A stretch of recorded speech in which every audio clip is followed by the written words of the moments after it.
All right, welcome to another episode of Comic Book Squares. We're going to be talking about Life Zero this time. My name's Shane. I'm Paul. I'm Ben. And I'm Mike. Let's get this show started.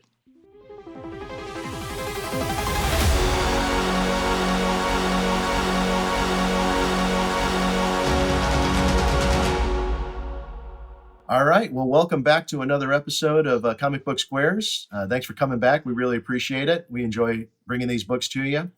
This episode, we're going to do Life Zero #1. This is number one of a limited series. And, I enjoyed this one a lot, and there's going to be a lot to talk about. But I'm going to kick it off to Paul to kind of give us a rundown of the where this came from and the artists behind it. Yeah, thanks, Shane. So this book is another one of the independents that we've been trying to, get our hands on and read and share with you guys. And this is from a company called Ablaze. Not too familiar with them. I'm not sure, really how long they've been around or what other titles they have until I read this one. And what's great about it is while it's independent, there's a little familiarity. So if you're familiar with Daredevil or any of some of the Marvel stories, that you've seen some of the art, I think Star Wars as well. There's an artist by the name of Marco Checchetto, and Marco does another outstanding job in this book. And again, I'm not totally familiar with all of the creators, but Marco is kind of a known name, right? He's done some Star Wars, he's done some Daredevil, he's done some other Marvel things, and so once again, he really brings it. This is one of those stories that's suddenly you're dropped in the middle of a zombie apocalypse, and there's a tactical squad and they're out rescuing somebody from a prison, and they get back out in the city and all hell breaks loose, and it just goes from there. So obviously elements of things you've seen before, but sometimes that's not a bad thing, right? It all depends on how they're bringing it out to you. And I really enjoyed this issue. I hope you guys did too. We're going to get into it and talk about it, but this is one of the ones that it's another limited series that I think if you get invested in, I don't think you're going to regret it. Yeah, 100%. I'll jump in. Oh, yeah. Hit it, I'll Ben. jump in. I actually liked this one. What I liked about it, it's an issue 1, right? But it's funny because we've talked about this in past issues, past episodes, where sometimes it's we do a lot of #1 reviews here, and because we're trying to find new artists and stuff, but sometimes it's hard to get in because you're not familiar with the character or the world. And what I loved is like on page 1, they have these panels where they introduce each character. So it's like their name and who the characters are. I really liked that because then when I was reading, I was like, okay, that's Zach, that's Shako or whatever. And so I was like, I knew now I know who you guys are. Right. I really liked the artwork. I thought it worked really well for the genre. Again, it goes back to what we've talked about before, where sometimes when you get into stuff, especially like zombie or horror, any kind of horrorish stuff, they try to really tone down the color palettes to make it dreary or like scary or whatever. But this, I thought they had a good balance of like some vibrant color with the dreariness and all that, and dealing with the zombie outbreak and everything. So I really like that part. And yeah, so I really appreciated the art and stuff, and the introduction to the characters. There were some issues for me going through as far as story and trying to keep up. It felt super fast paced. Like if this was the first episode of a show, I'd be like probably holding my breath the whole time, and then like, wait, okay, wait. Well, what was what just happened? Rewinding. Yeah. Wait, what? What just happened? So, honestly, this is one that I think I didn't do a second reading, but I need to go back and read it a second time. I did like it going through it, but it does require a second reading. At least I feel for me, so I can go back through and kind of really understand everything that was happening, because it is fast paced, man.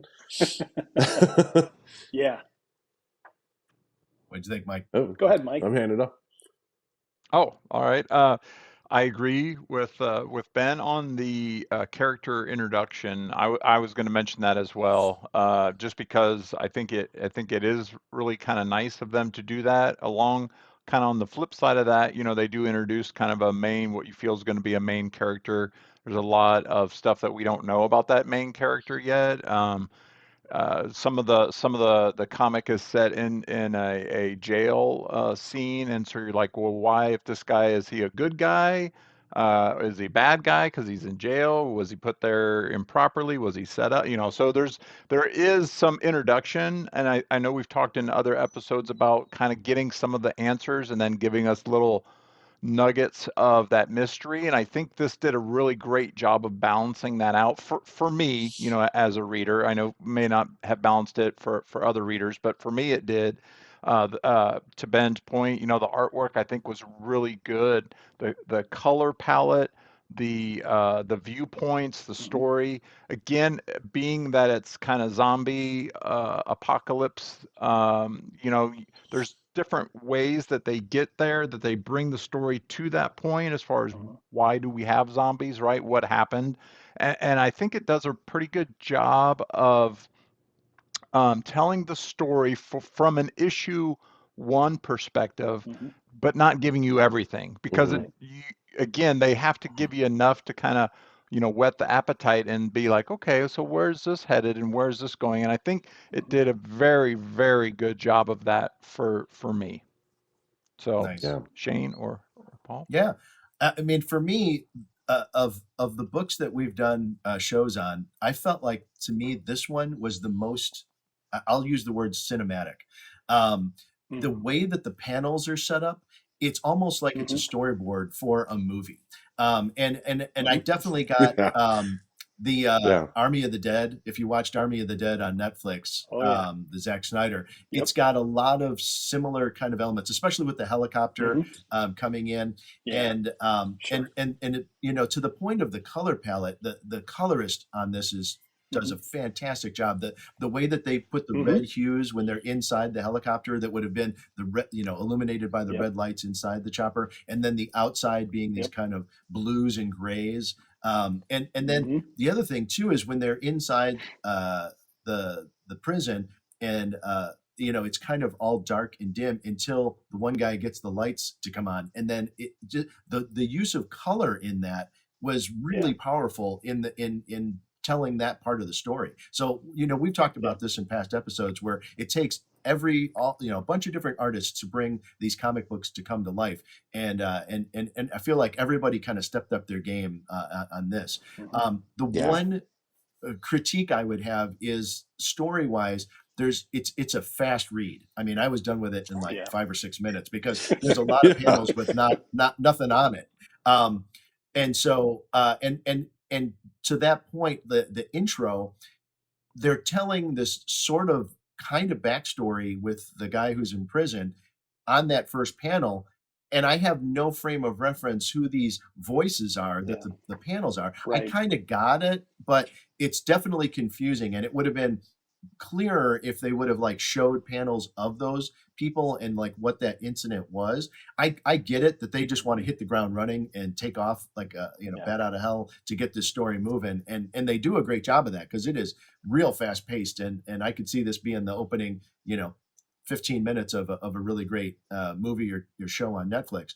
But that would be my critique story wise, is that that it's a little convoluted right at the beginning, and like knowing where we're going with things and why, like you said, Ben, why is this guy in prison? And they don't give any answers to that in the first episode issue anyways. Yeah. So, but artwork wise, yeah, I really, really enjoyed it. And it's not really your typical style of comic booky art where it's, the kind of the heavy black outlines. The shots of like the burning city and stuff like that are more artistic in nature, almost like a fine art Mm-hmm. painting. So yeah, Yeah. it's just a nice blend. And Yep. and this is the great thing about doing these shows, is discovering this kind of artwork that you might not see in a standard Marvel stuff or DC stuff. So Mhm. yeah, I love this the artwork in this particularly. Really, I enjoyed it a lot. So what do you think, Paul? Not to interrupt Paul. I'm sorry, not to interrupt Oh, Paul. go but ahead. Yeah. Cinematic. Go That ahead. is the word. That is the word for this book. Totally. I'm talking from story to the artwork and everything else. Mm-hmm. Mhm. I feel like the writer had like a movie or Netflix pitch in Mhm. mind, and then was like, Yeah. "Oh shit, I can't get that. Let's make it a comic book. Let's make it a So Yeah, sorry. because Yeah. literally they could take this into their pitch session to Netflix and be like, well, here's the storyboard for the movie. You just We film already this. have it. Yeah. Yeah. Yeah, Yep. it's already ready to go. Ready to go. Yeah. Yeah. Yeah, the first 3 pages are like the trailer, and you're like, "Give me more," So Yeah. I'm glad you guys said that, and I'm glad you think that, because when I was going through it, the way some of the panels are set up, I kind of thought the same thing. I didn't really come to that conclusion until you guys said it, but as I read it and I was looking at the artwork, and again, I'm familiar with Marco's work on Marvel, several titles, but the thing is, you know, we know that Marvel and DC and the other usually Image and them, they're more of a machine, right? They kind of pump it out monthly. No expectations here, right? Ablaze Comics, who are they? Well, we don't know, but Marco Checchetto is drawing it. Okay, that's a familiar name. I can grab that. Marco probably had 3 months to draw this, whereas he gets 27 days to draw the next issue of Devil's Reign, right? So he was able to take some time and give it to the inker and the colorist and everything, and they were able to really sink their teeth into it and do some good work without the the publisher pushing them, but hey, we got a delivery schedule. Hey, if this comes out on time or not, it doesn't even matter, right? When it hits the stands, it hits the stands, and when you have an artist like that and they already kind of have proven themselves, this is just them kind of stretching their legs, going, I can do other stuff. I don't have to do just the costume guys all the time. I can do other stuff. And so this kind of reminded me, and Shane, you said it, like that Army of the Dead. It's reminded me of the Romero movies with the tactical squad coming in, and there's a guy in prison. Why is he there? I don't know. Whoa, they broke him out. Holy cow! Now they're going to get eaten. Nope, one other guy's got bit. And the coloring, and just one thing that I really liked was when they were in the helicopter and they all had the masks on, and it had like that sliver of light reflection in that. I mean, I love that. I'm like, that's an attention to detail that you would think every artist would have that perspective, or would take the time to make sure that looks as good. But I mean, this was like, I looked like a couple of panels looked like pictures to me, or like through through like a handheld camera on the helicopter. I mean, so I loved it too. And I again, routine of the mill zombie story, but what can they bring to it to make it different? Marco's art is what made this different, because in the hands of a different artist, or maybe somebody without maybe the chops for it, maybe we don't enjoy it as much. Yeah, it's interesting. You bring up sorry, just real quick. So you bring up a great point, Paul, as far as the him getting a chance to spread his wings and say, look, I can do other stuff besides Daredevil. And I think that's interesting, because you think about on-camera artists, actors who are like, oh, I normally do these kind of roles, and but I want to, maybe I'm going to do a comedy. You guys don't realize I can do other stuff, as an actor. I'm funny. And an artist. Look at me. What the hell's wrong with you people? I'm a people person. I deal with the goddamn customers. Exactly. What the hell is wrong with you people? What is it? And I feel like this is the right. Yeah. So I feel like this is a great, way for, artists who, might feel like they're getting themselves into a rut to say, I'm going to branch off and go into an independent book and really, like you said, have more time to really spread my wings a little bit. And it's great for us as the readers to be able to experience it. Yeah. And what company wouldn't want an established name like that? You know what I mean?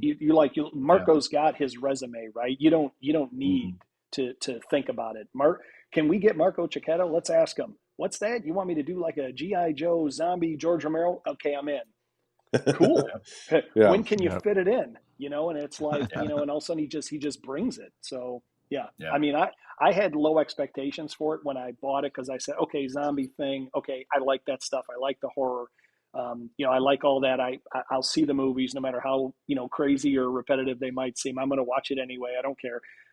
So I took the same attitude here, and then I read it and I was like, yeah, I'm totally picking up the rest. Yeah. Yeah. I mean, for Sorry, Ben, 33 pages, I ahead. think it's like 33 pages or so, or Mhm. something like that. Yep. It was such a fast read. And that's, so we, I mean, yes, we've been talking about the art and I love it too. And there's so much I could keep saying about the use of perspective and then just different panels, like again, the cinematic feeling and you just felt like you were in, in it. But the story too, I have to give, a lot of credit to that because the art is carried. I mean, the art carries the story, but I mean, the story is solid enough that like, again, it was fast paced enough. But I'm sorry, it was fast paced, but it also told you enough to keep you interested. So I didn't feel too lost. I think the character introduction helped with that. To Shane's point with that first panel, or the first page, because it's a splash page. I was a little confused as well, but I when I went when I was looking at it a little earlier this morning too, I was just reviewing the books really quickly. It did remind me of like an opening scene in a movie where you have like maybe voiceovers. So like the camera might be panning out on this guy, who's in the prison cell, and you hear like chatter on the radio, and then this thing on the TV, and about this apocalypse thing or whatever's going on that we haven't quite figured out yet. So I kind of, upon subsequently looking at that, I saw it as like that voiceover thing where it's kind of setting the stage. So, and I get not, because at first I was like, why didn't they use maybe little panels like around him, like so you can see the talking heads on TV or something on the radio. But I get that they're trying to establish like. They don't want you to get too confused with like, oh, are these going to be other characters in the book? Since this is the first issue, first page, right? So I thought about it that way too. Like, okay, maybe these aren't going to be big characters. It's just like chatter that's going on that kind of setting the stage for this dude's in prison and oh shit, zombies. Right. What's that? You know prison? what? Zombies? I'm in. Yeah. Well, you actually bring up a really good point, Ben, in that this artistic medium of comic books. That's one of the things that it has to account for is that in cinematic world or television, you get the advantage of having a sound design element where you don't get that from comic books. So I feel like that almost falls more onto the letterer to be able to find a creative way to articulate what you were saying. Like this is static on a radio, and this happened in the past. How do you do that creatively as somebody who's doing the lettering?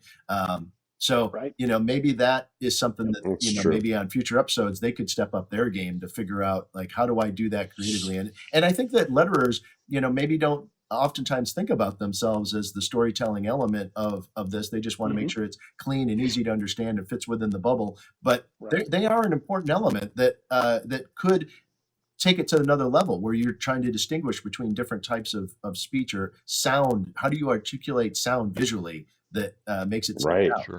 So Well, I'll tell you, you put big explosion boxes around it and stuff like that. Yeah, the old right. Batman, That's 69. Yeah, exactly. Yes. Yeah. Yes. You know what? One thing that I would say is what you guys said about a lot of the opening pages being very light on dialogue.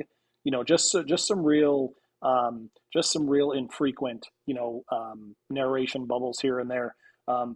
And luckily, when you read through something like this, I guess I'm at the point, and you guys said it's a fast read, and it is. But here's the benefit. Here's what I like about it is you can go back and say, you know what, I needed to appreciate maybe, and this is me. I said, they put a lot of time and effort into drawing that panel, even if it has no words. It's kind of like a movie with no dialogue. You're riveted to the screen because you're waiting to see what happens. And so I figured, you know what, let me give Marco that same consideration. They were slowly, it was like a step. Every panel was like a step getting to the next sort of reveal, I guess, or whatever you want to call it, the next, step in the story. And so and that's the benefit of a comic book, right? You get done reading it, you're like, 6 minutes, holy, well, you know what, I'm flipping back to the front page, because you'll always find something new. And especially when the art is done like this, because I mean, if we think about comic books back in the 70s and 80s, the background was like non-existent in most cases. Think about, think about even the early artwork. I mean, Kirby was the one who really started to add sort of background, like galaxy behind things, or put detail into structures and whatnot. But a lot of artists didn't do that. It was two characters talking, and there was like a light blue background, and you're like, Mm-hmm. Xavier's room is not light baby blue in the background. What are we doing with this? So I like that he did that, and so to me that's a good thing. And again, it's not Mm-hmm. everybody's forte, but when I go back and look at it, when you consider the genre that they're operating within, I can see why they sort of use that. And I mean, it builds a little bit of tension too, because you're like, say something. But to your point, but I felt like that was the art was obviously and it's supposed to be with the with the comic Yeah. book obviously, but the art was a storytelling element, right? Yeah, as well, and that's why. So absolutely. some of those didn't need the dialogue Right. because it was like the helicopter flying in, and I love how they they used a few different panels to get it flying in with only the words when necessary, right? Right. And Right. it really Right. again added to that like watching a movie feel, because you're like, I could hear the helicopter, Yeah. and it's coming Yep. in, and then the snow, Yep. and the consistency of the artwork on backgrounds. And I love because he's doing, he used different angles from above, from below, Right. from That's this right. side, and everything still felt super consistent, and like they're heading right into this, mess of a city. Yeah. So, Yeah. I felt like I wasn't stuff. I wasn't put off by having wordless panels, because it felt like it was just driving me along through this action story. Yep. Yep. So this felt more like, it was funny because it's it's zombies, whatever, but it was like I think Shane, you brought up like Army of Army of the Dead, and Yep. it felt like an act is like Army of the Dead, and it's an action movie Right. set in a Right. zombie apocalypse, Yeah. So Well, that's how this felt. and they do have their Batista. Everybody's got to have that big muscle guy, right? So it does have its Batista. Yeah, So, exactly. all right. Absolutely. So what did everybody think? I don't know. Shane, you kind of started us off, so why don't you go ahead and start carrying us out?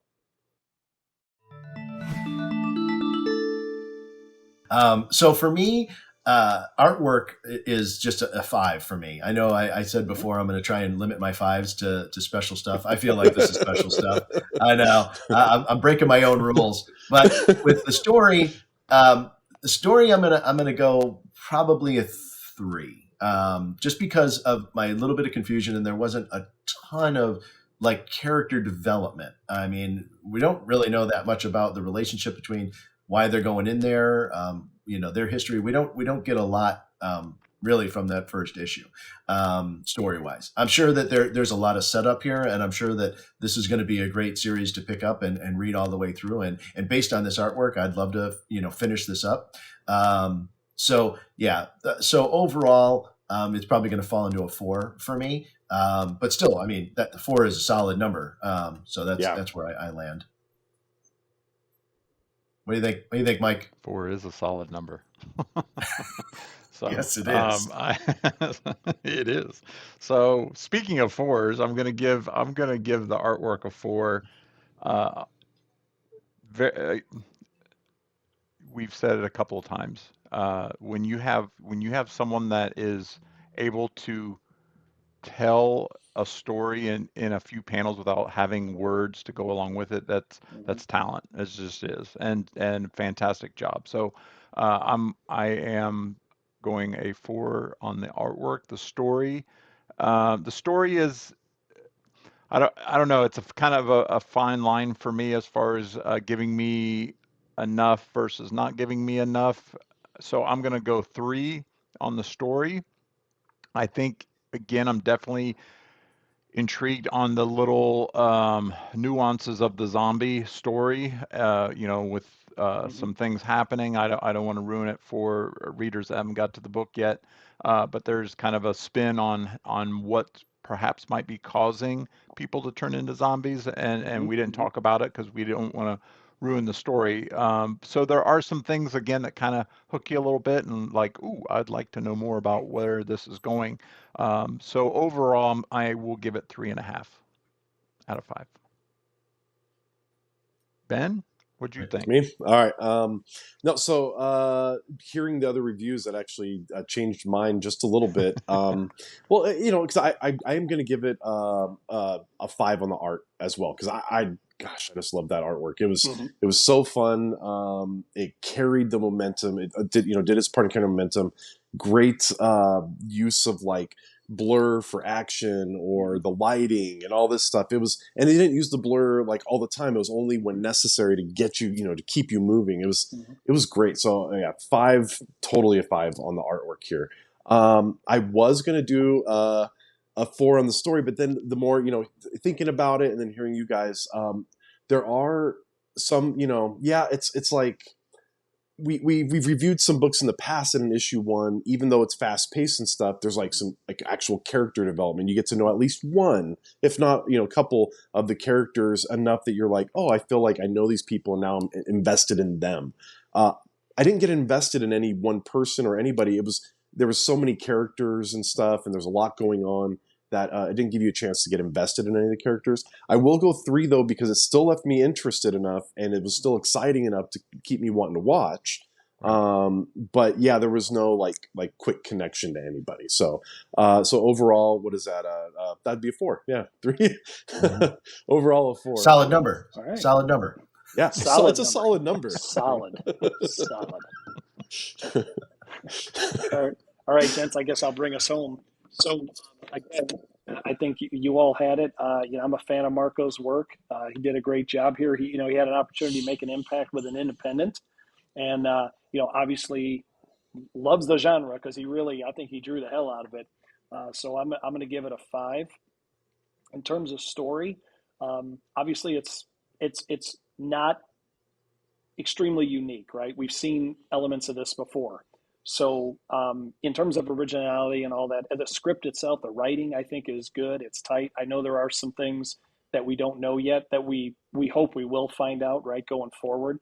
But in terms of the originality is where I'll back it up just a little bit. And but I was still excited. I did like the characters. Again, not a whole lot of development, but again, usually with those disposable tactical army guys, there isn't a whole lot of character development. We don't want you to get attached to anybody who might get eaten in about like 3 minutes, right? So I'm going to give it the writing and story a 4. So that's a solid 4.5. So, that's a Wow. I tell you what, that 4.5 doesn't just come out of nowhere. But what I will say, what I will say is, if you guys have read the book and out there, if any of the audiences had a chance to read it, we think you're going to enjoy it. One thing that I would mention to the guys here on the show, if you flip to the back cover, it actually says, I don't really think anyone knows what's happened. And that's on the back cover, which is kind of funny because, I always look at every single page, including the back cover. And I flipped it and I said, and it says, I don't think anyone really knows what's happened. And it's got a picture of a zombie. And I was like, nice. Okay. It's not going to be like, rotten eggs or space spores or like some rabid dog. It's going to be, maybe it's going to be something we haven't even seen. So there's kind of that nugget there, like, oh, what created the zombies? Okay, we've seen chemicals, we've seen this, we've seen that. Okay, maybe it's going to be something completely different. So I was kind of hooked by that. So yeah, again, sure. That's solid 4.5 from me. Nice. That's nice. You make Solid. you make a great point with that. I didn't. No, go ahead. Well, go ahead. No, you go ahead. No, I was just going to say you make a great point, and that's actually something that you had brought up, Mike, real quick. And your overview was, oh, there you go. They mention it a couple of times about what started the event to change everybody, and I feel like in other zombie pieces, maybe they don't immediately go into that. It's just like, oh, this is where we're at right now, and we're going to get into the act of, killing zombies. So I hope that, in future episodes, that might be an interesting take on this genre, that they go more into the reason as opposed to let's just worry about killing everybody. So, yeah. Disposable characters, right? Yeah. I was gonna bring up when you talked about disposable characters and action movies like that. one good movie to do that though was Predator. Like, even though those guys all got blown up and zapped, like, you knew each. There's some good character development with each of those guys. Yeah, definitely. Right. But we don't always, can't always get a Predator with everything. Very true. Very true. That's right. So we all sounds like we all pretty much enjoyed this book. We hope you go out and read this book. Go talk to your local comic book shop about ordering it. And with any of these books that we're talking about in our episodes, if you can't find it in your shop, talk to the comic book shop owner. Most of them will be more than happy to order it for you. They'll be excited you're coming back in. Let's keep those mom and pop comic book shops open and alive and well. They do so much more for us than you think, for our communities. So get out there and read it. As we always say, support the little guy, and that includes your comic book shops and the artists and writers that we're talking about here on these episodes. Don't forget to hit like and subscribe. That helps us, get out there more, so more people can, hear about these awesome books, and we can keep supporting these independent artists. And also, if you really like it, share us out with all of your with all your friends, your followers, whatever you want to call it. Let's keep getting this out here so we can keep supporting independent artists.